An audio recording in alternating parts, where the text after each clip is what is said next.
Welcome to the special edition of Drum Talk, and today I'm going to talk about the history of drum magazines in the United States and abroad. Now, I'm not going to get every one of them, but I actually have been collecting drum magazines since 1977. Now, my first drum magazine, of course, was Modern Drummer, and I'm not going to spend a lot of time on Modern Drummer because you all know I've talked about Modern Drummer. I've got lots of different things to say about Modern Drummer. But it was the second year, the Tony Williams issue, and from that point on, I had every issue original till last year when I stopped getting the magazine. Earl Young issue, last issue I received. Hard copies. I had the first year in this format because I went to one of the MD fests and it came in my goodie bag. So I actually have read the first 4 issues. Unfortunately, I was not one of the guys that got the 4 issues, but from issue number 5, Tony Williams, all the way to the end, Earl Young, the last one I received, that's how many Modern Drummers I had. Almost 45 years complete of Modern Drummer magazine. So enough said with Modern Drummer. But let's look at the history of drum magazines the way I learned it. And I've got some ones maybe you've never heard of before because I've been collecting drum magazines for a very, very long time. So Modern Drummer did have a publication. Ron Spignardi put out a publication called Modern Percussionist. This came out while I was in, I think, the end of college. So somewhere around the early 80s, I remember it coming in. This is actually 1986, this issue with Mike Maneri, the great jazz vibraphonist. I had all the issues of Modern Percussionist. It went out of business pretty quick. It didn't last. I don't think it lasted 5 years. So I may not get all the years, how long things have been around, but I'm going to give you my origins with them as best I can and get you in the ballpark. Modern Percussionist came from the Modern Drummer family, and soon they stopped publishing it. So that was the end of that. Now, after that happened, drum magazines started to show up around the late 80s. So I'm going to say 87, 88. And the first one that I remember seeing, I found it at Jack's Music in Red Bank, was a magazine called Rhythm.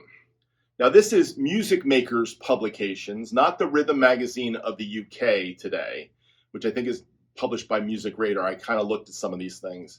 But this is late 80s. Power Toms were in. By the way, the reason why I'm doing this video on this topic is because I watched an issue of Drum History Podcast, which I love. Bart, I don't know Bart's last name. I'm not going to butcher Bart's last name. You all know Bart's last name that watch these kinds of things.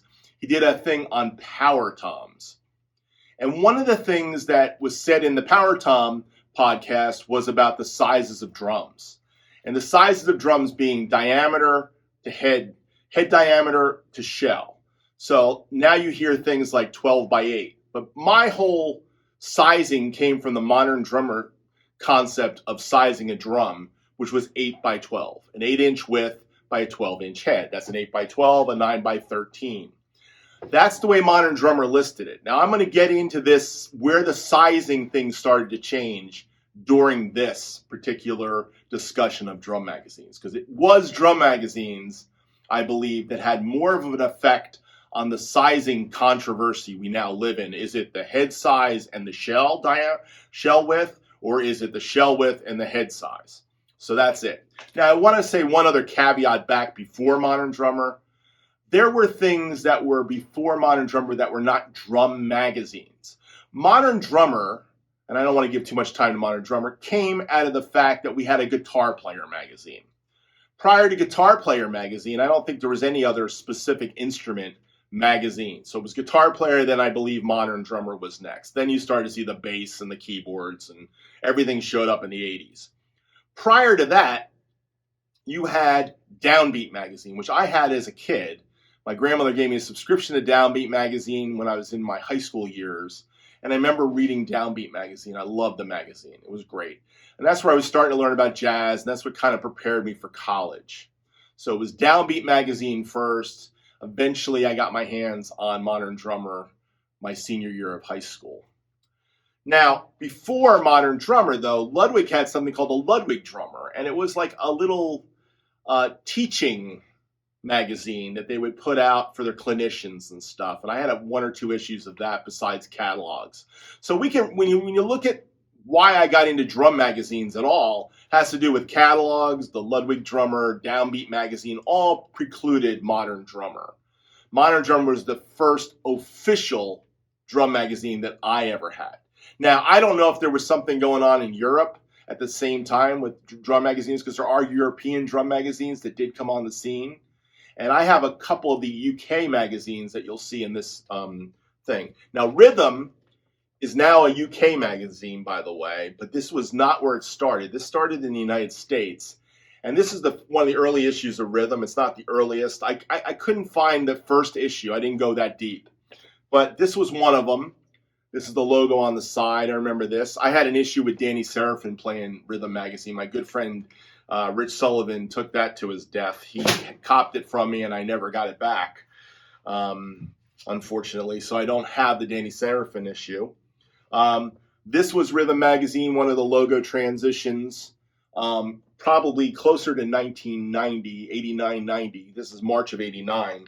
And this was the last issue of the American-made Rhythm magazine, which had John J.R. Robinson on it. I love this issue, by the way.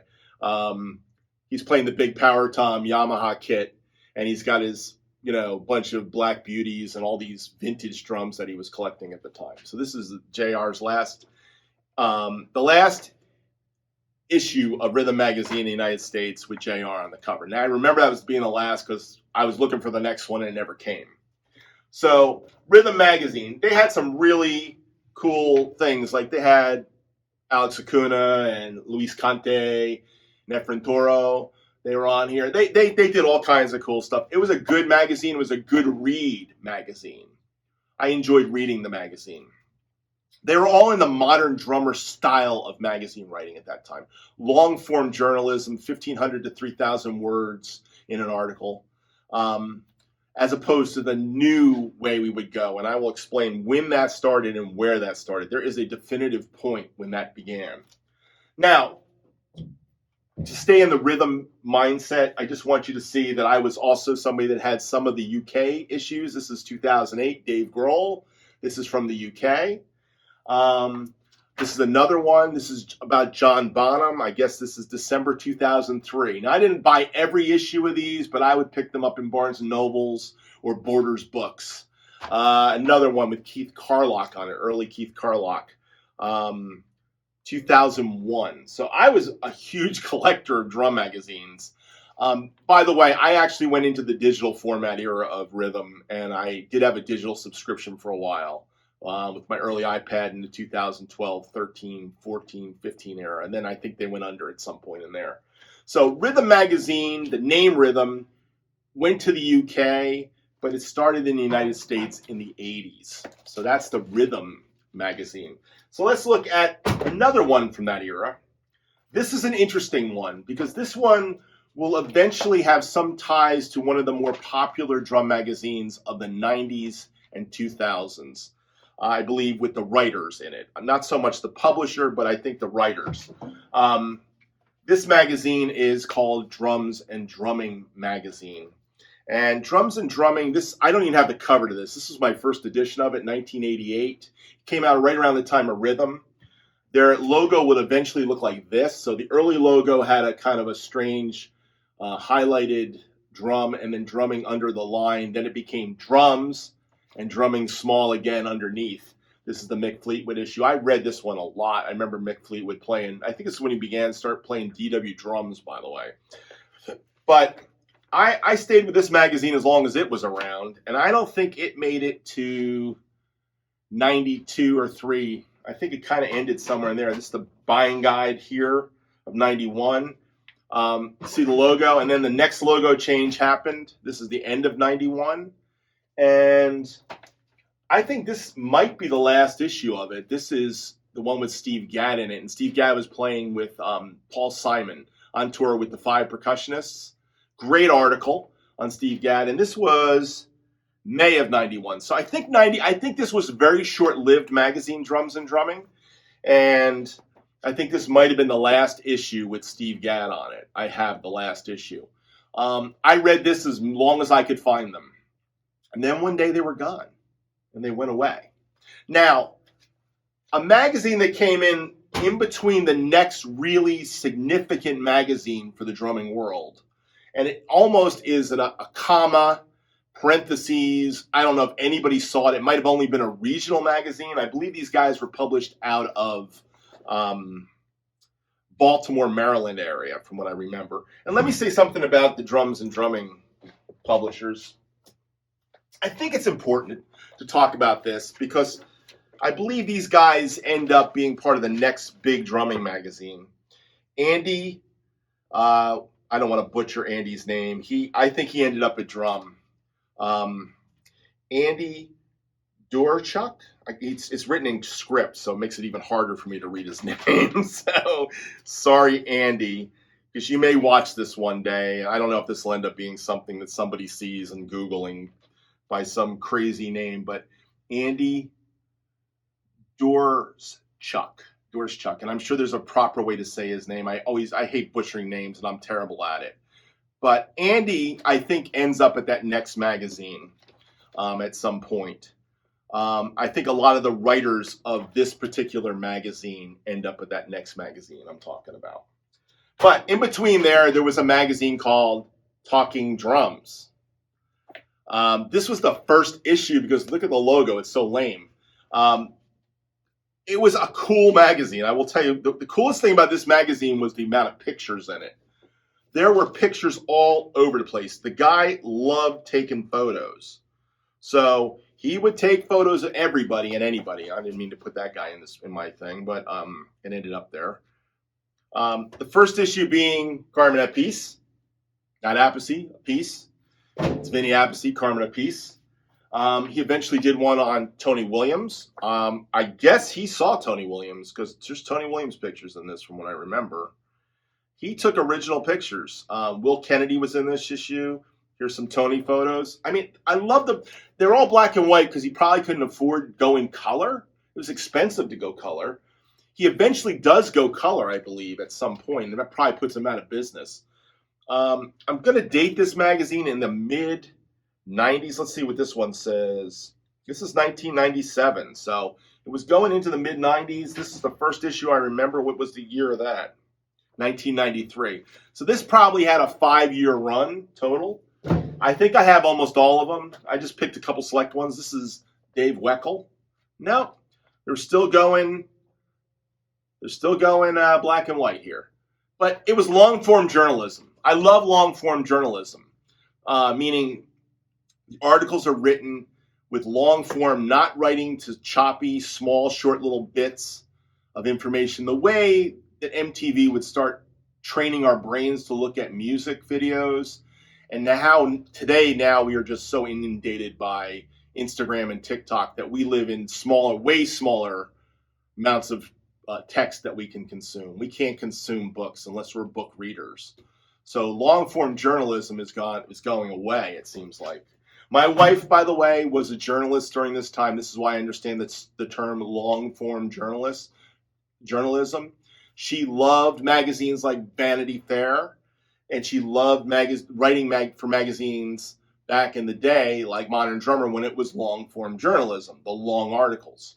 That was the heyday of the drum magazines. I will get into long-form journalism, the end of it, in a few minutes. So this is another one. This had Elvin Jones on the cover. I have a whole bunch of these magazines. This one's got Billy Cobham in it. This is interesting. This is Billy Cobham.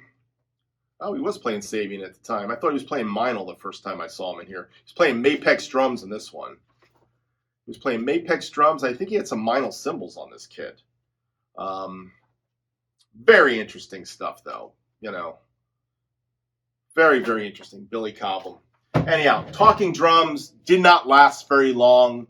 It was a magazine that was just short-lived. It wasn't sustainable against the new world of modern drummer and the next one that was to come. This is one I want to point out. I subscribed to this too for a while. Not So Modern Drummer. This was the drum collector magazine of the 90s. I don't know where it started. I picked it up somewhere mid-90s when I was traveling to California, and that's going to be part of my next story.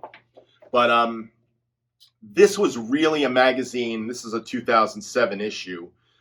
This was really a magazine for the drum collectors, and what it was big on was looking for drums and selling drums. And these guys were all like kind of like family. It was a very cliquey magazine because the guy, if you see the names, these guys all traded with one another and sold to one another. And you know some of the names. They wrote some of the famous drum company books of the 2000s and the end of the 90s. The Gretsch book, the Ludwig book, the Slingerland book, the Rogers book. They were all written by the guys that really put this magazine together.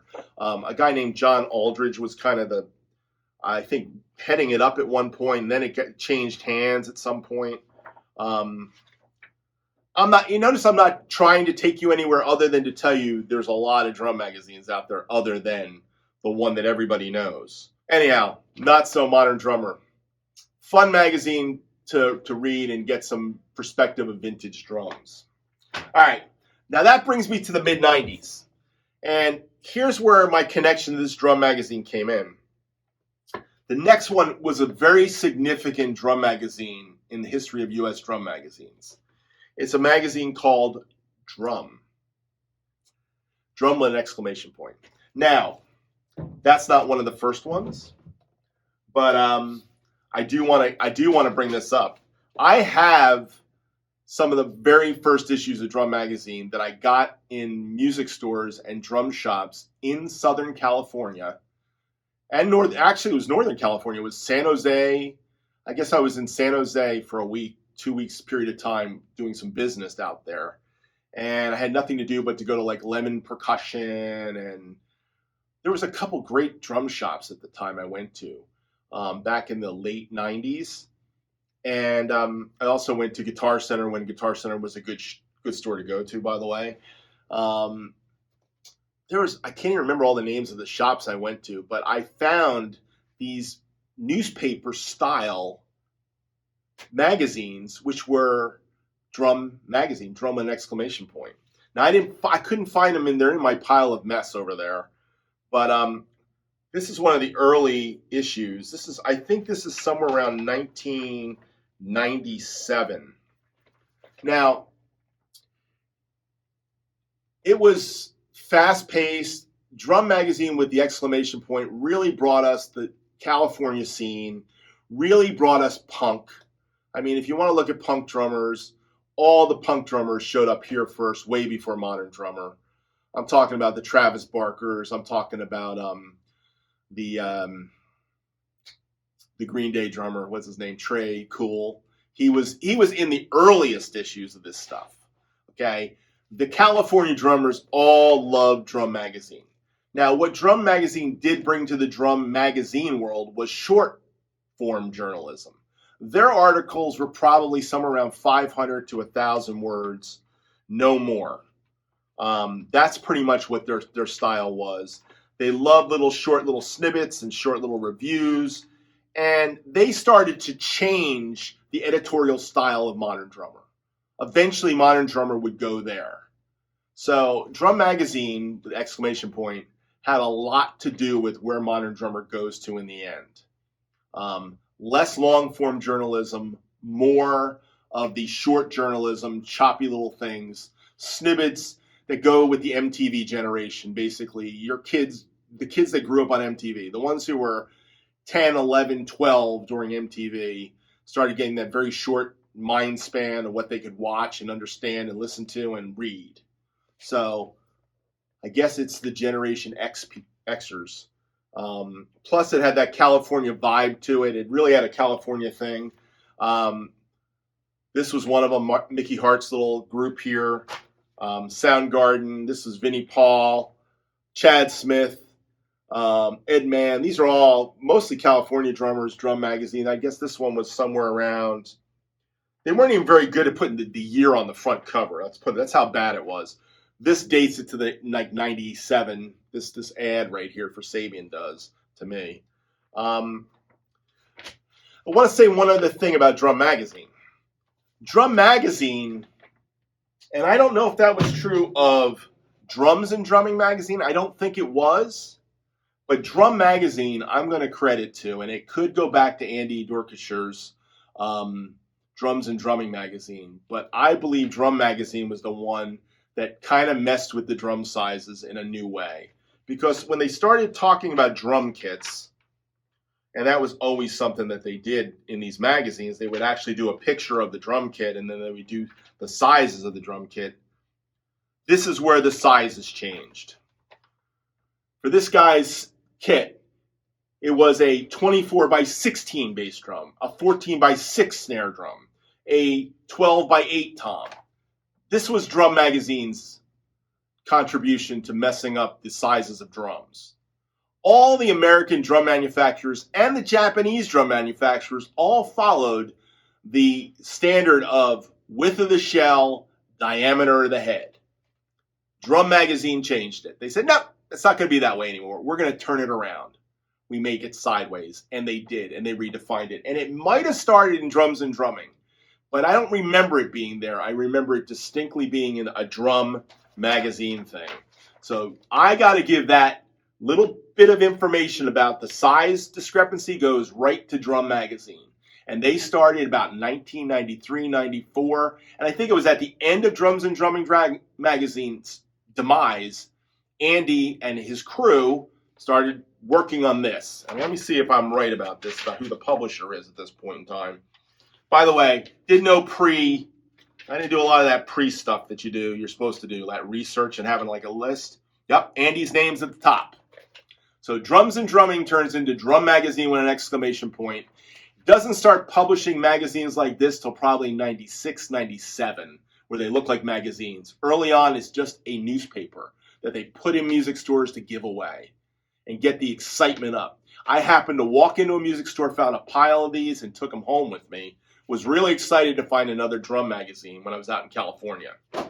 So I spent some time in California on business, a couple weekends there, couple long 2-week trips, which was not fun for me and my family. But I remember the joy of coming home with Drum Magazine was what I got out of that. And then I started subscribing to it. And then I had years of Drum Magazine as it changed. And I did not ride it out to the end. Because what happened was the short-form journalism bothered me.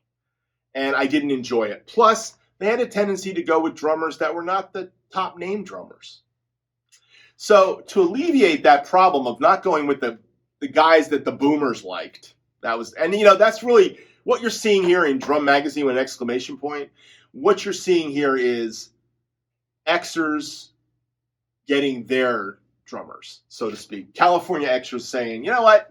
Let's go to this younger drummer and let the older drummers go to that other magazine and stay there. And it seemed to be that's what their model was, and that's what they did to the end.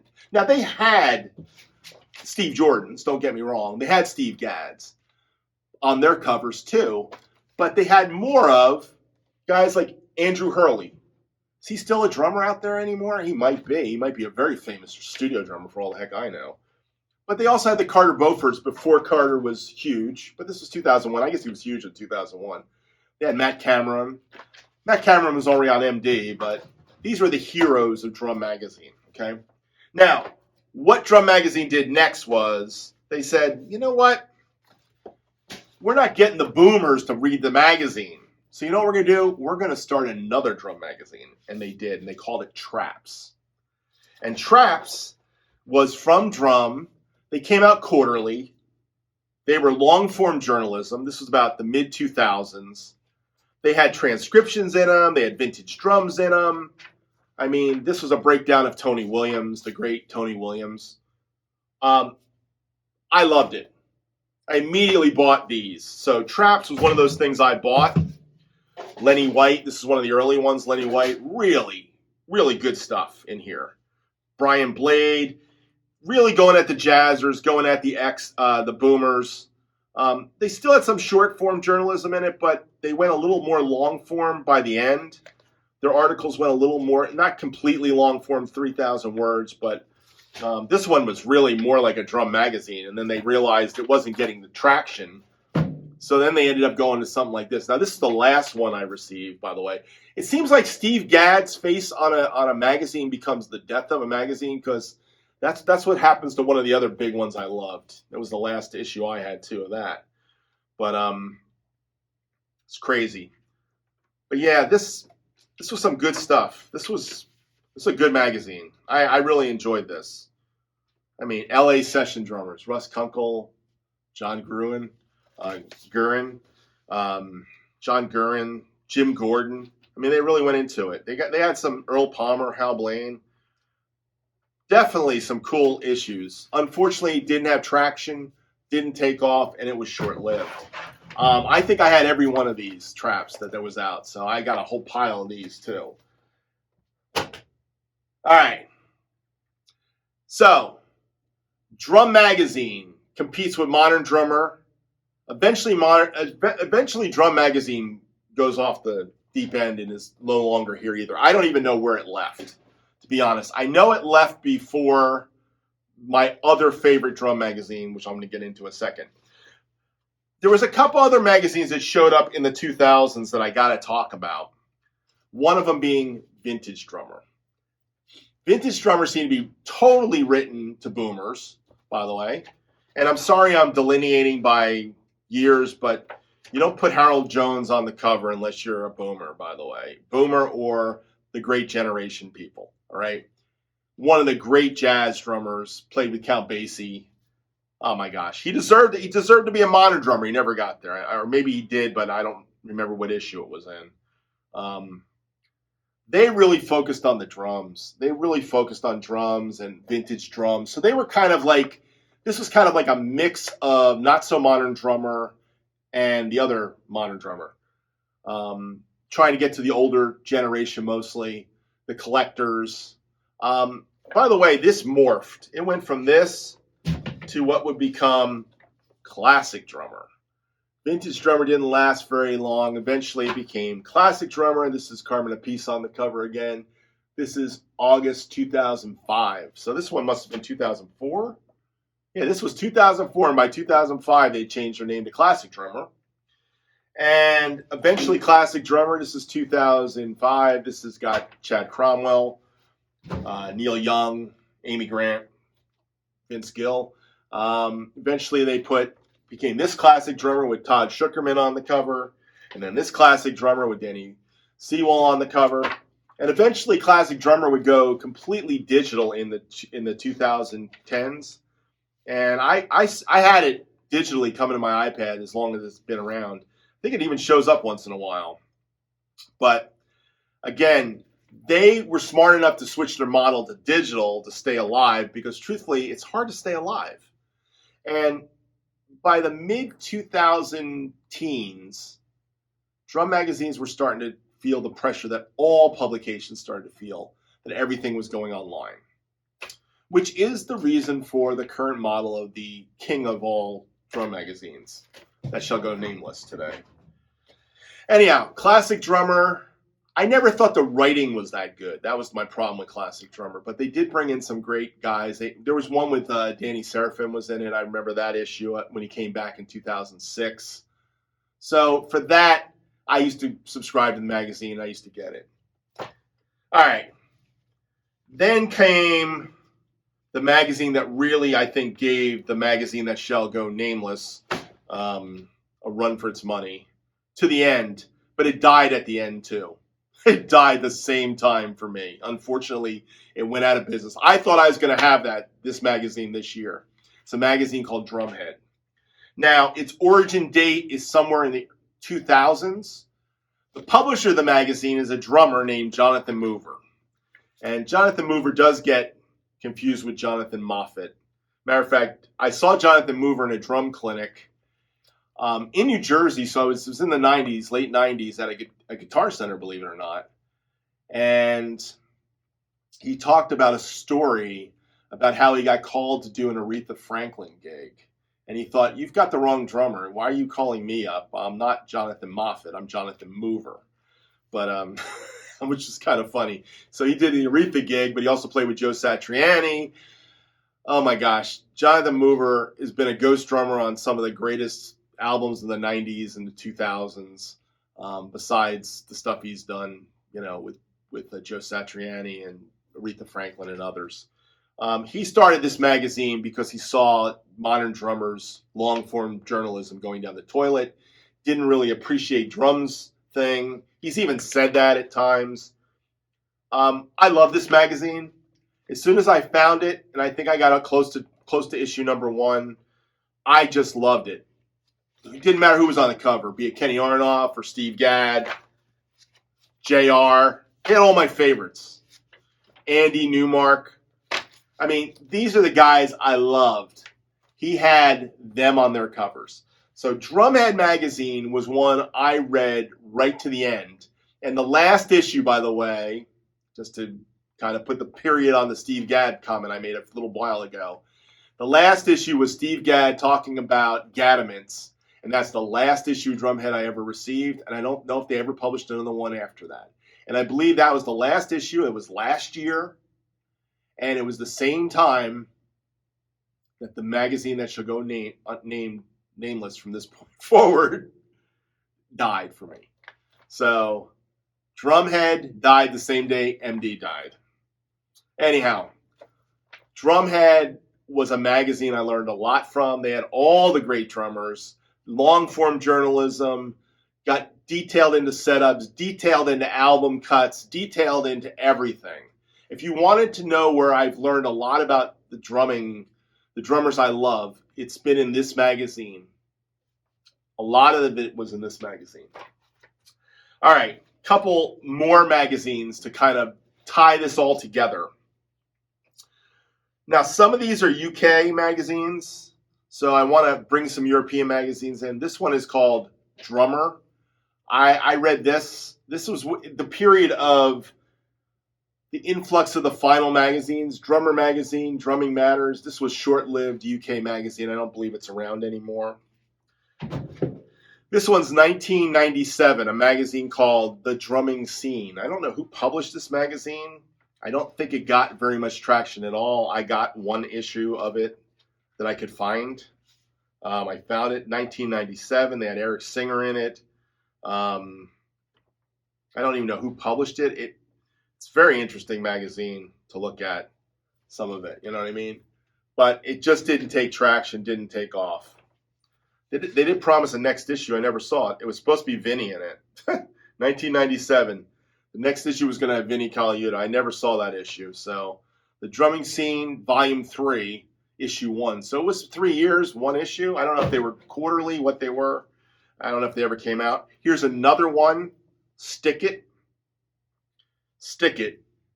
Drummers for Everyone. Jim Keltner and Charlie Watts. This is about 2001-ish, I guess, 2002, somewhere in there. This is issue number 9. I did not have all these magazines, but got a Russ Miller article on it. You know, again, another magazine that when you look at it, you go, well, it would have been cool if it stuck around. Here's another Stick It. I had a bunch of these, not all of them. This was James Brown, the Funkmeisters, and the guys from Motown. We had Motown and the Funkmeisters. We had Richard Pistol Adams, Clyde Stubblefield, Jebo Starks, Uriel Jones were in this issue. This was that issue. Another magazine that I don't know where it came from. It was called Percussionist International. I had one issue of this that I found. It did not last very long. It looks like it was 1986. So this was a precursor to what would be coming. They were trying to get to the Percussionist at that time when the modern Percussionist was around. But this, again, did not last. They had Chuck Mangione in here. That's pretty cool. I should reread some of these articles. Very interesting magazine. Here's another one of the ones that would be called, didn't make it, 1988. This one was called Percussion.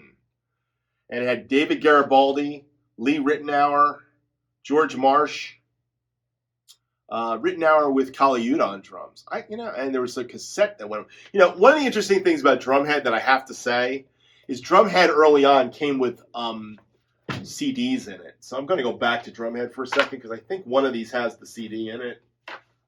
Maybe I pulled that one out. They used to have an audio. Now at the end it went to free download. You download the content, but early on they used to deliver with a CD in them. It was pretty cool. But percussion, again, premiere issue 1988. It went nowhere, but I have the first issue of that. Phil Collins on the back, Hawking Sabian cymbals. I mean, the famous TR 626 drum machine. This is the 80s, man. The 80s had the drum machine. And you have Garibaldi playing Yamaha drums. That was cool back then. All right, couple more. Drum tracks. Concepts for Innovative Drummers. Lester Merle was on the cover. This was extremely short-lived. This is probably late 80s too. Had a lot of like exercises and things. It was kind of going more the teaching route. There is an article on Peter Erskine. This is around 1987, I guess, because that's the Peter Erskine of 1987. If you know Peter Erskine's pictures, like I do, love Peter Erskine's playing. Very cool. Very cool stuff here. Grover snare drum. It's being hawked here. See this Grover snare? I actually have one of these. Only because the guy that let me fix it never came got it.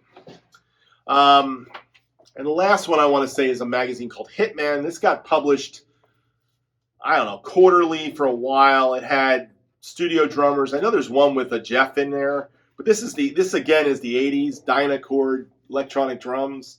This dates this magazine to the 80s. This had Gadd on it, Alan White, Steve Smith, Stuart Copeland.